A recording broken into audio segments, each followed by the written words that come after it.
For KNDY Sports, this is Max Blasky, joined with TVL Sports Spotlight Jeff Wurtz today as we get ready for a action-packed week of state basketball. Jeff, we're going to start in girls action, first starting with the Valley Heights Lady Mustangs there in 2A. As they enter this season under Jordan Broxman, they've had success over the year, but what stands out to them or about them this season in particular? Well, right now, on a 7-game winning streak, they're scoring just short of 57 points per game. Right now might be their most impressive basketball of the season. I think this Valley Heights team is hot going into the tournament, and that could really prove some big things for them. And it's going to be a topic of conversation with the next team we do talk about, but this was a squad that did return a lot of players off of last year's team. So I guess in your opinion, how has that benefited this team when it came to getting through a tough 2A sub-state? Well, that's a given. When you get to March, having those senior leaders, having those upperclassmen is always huge. It's just like anything else. You have to have the ones to steer the ship properly, and that's exactly what this senior class does. The next team we're going to chat about here, Jeff, is a squad that Valley Heights got a victory over early in the season, the Frankfort Wildcats, but they got a third-place finish at state last year. They're back at it again this year. Tight-knit contest there at sub-state with Clifton Clyde and Osborne. What makes Frankfort so lethal this season? The fact that they don't panic is the most impressive feat for this Frankfort team. They never seem to be shaken by anything. They can be down by, and you saw that in the last game, can be down a few points, and it's like nothing. Lexi Dallinghouse, Hattie Gross, so many great players that just don't even process what's going on around them. It's just looking straight forward. They have one goal, and that is to get where they are in the state championship and continue down this line.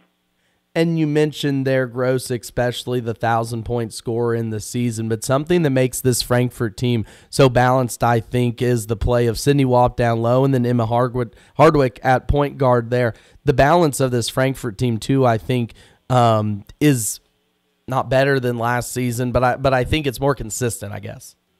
Definitely. They've become a very well-rounded team.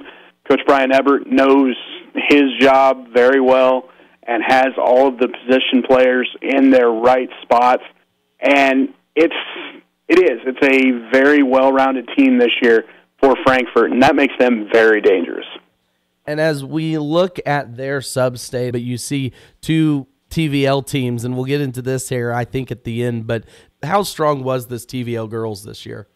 Through the roof. You see that with now 4 teams going to state tournaments.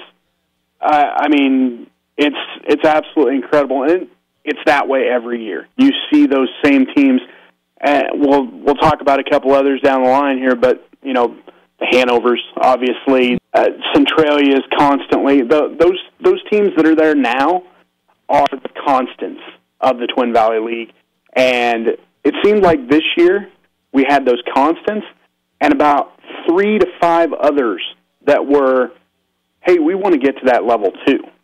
The balance, I think, really benefited not only the top of the league, but made the bottom of the league to compete. And going back to the top, you mentioned them, Hanover. They come in after an undefeated season last year, 4 losses on the year. But what has been different about the Wildcats this year, but still, I guess, the same in the same sentence? Well, in March, it's death, taxes, and Hanover girls basketball at state. That's all there is to it. They know how to win this time of year. Anna Juneman averaging over 20 points per game. Caitlin Klipp doesn't put up big numbers, maybe offensively, but what she does on the rebounding, what she does on the boards and defensively and just away from the ball is absolutely incredible. You put those two on any team, and it automatically makes any team that much better. And just like the two teams we've talked about prior, but the coaching abilities of all of these teams at state, and now Chris Bikeman looking for his, I believe, 4th state title. How impressive has that coaching fit been for him out there? I've always been impressed with Coach Bikeman. He knows exactly the temperament and speed and thought process of the girls that he coaches. He can change on a whim and adapt to any situation. And we see this so many times in high school basketball. It's always the coaches that can adapt to their players that really, I think that's his biggest asset, is that he knows his team. And a coach that knows his team, too, over in Centralia, Dusty Thompson. The Centralia Lady Panthers, I called it a quiet 21-2. They lost the first game of the season and the last of the regular season, led, of course, by All-State player Owen Dieters. But it's the role players, I think, for Centralia, Jeff, that have really helped this team this season. Definitely. Players like Josie Haverkamp, Claire Heinen, who I believe Heinen is only a sophomore, so she's going to be a presence in this league for a long time. I can't wait to see this Centralia team play at state, because statewide, people think a lot of Owen Dieters, but it's all of those players with her that maybe the TVL only knows, but now coming in the next few days, the state are going to know those names as well. And Centralia was that other team when we were talking about Frankfort on the opposite side of the bracket. Centralia, the 5 seed in that 1A Division I contest out there at Colby, Frankfort the 6 seed. But as you look at that state bracket, you have State Power Little River undefeated, Norwich at 1 loss, St. John Hudson at 1 loss, South Gray at 1 loss. How tough will it be for the Panthers and the Wildcats to get to a state title? But on the flip side, how much more prepared are they by playing in the TVL? Well, and I always say that. I'm glad you brought that up, because playing in the TVL, sometimes iron sharpens iron. I always say that about the TVL. You get through this league and you're prepared.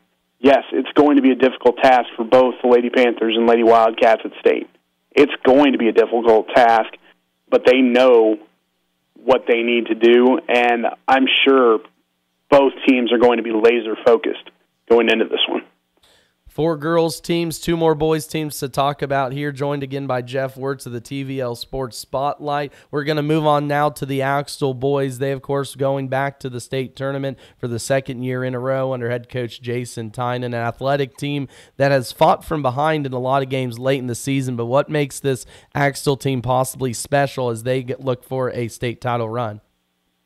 The progression of this team throughout not just this year, but the last 3 to 4 years. You know, these seniors went 12-11 as freshmen, and now they're 21-2. This group has completely changed what Axtell basketball is all about. For a long time, there were a lot of people that thought Axtell is a football school. Axtell is a football school. In the last couple of years, they have changed that thought, where Axtell is just a powerhouse. Both on the gridiron and on the court, they have them moving in the right direction. And another team that I said was quiet, 21-2, but both of those losses came in TVL play. How did those affect this Axtell season, and then also, luckily, not on a state tournament date? You really want me to pop this stat out? It is my favorite stat of all. So many obscure stats in the Twin Valley League, so many just random things that I can find. This year, it is a good thing that the tournament is starting on the 6th, because the Axtell Eagles have lost 2 games this year, January 5th against Clifton Clyde and February 5th against Frankfort. So if this tournament was starting on March 5th, the Axtell boys might be a little worried. But now they dodged that bullet, and hopefully they can continue that and go past their fifths and get some wins here at state. I think they have the chance to do it. Eli Brocksterman is averaging 13.5 points a game. Brandon Schmelsley right in that area as well. I just really like this Axtell team. I like the kids. I like the coach. I really enjoy watching Axtell play basketball.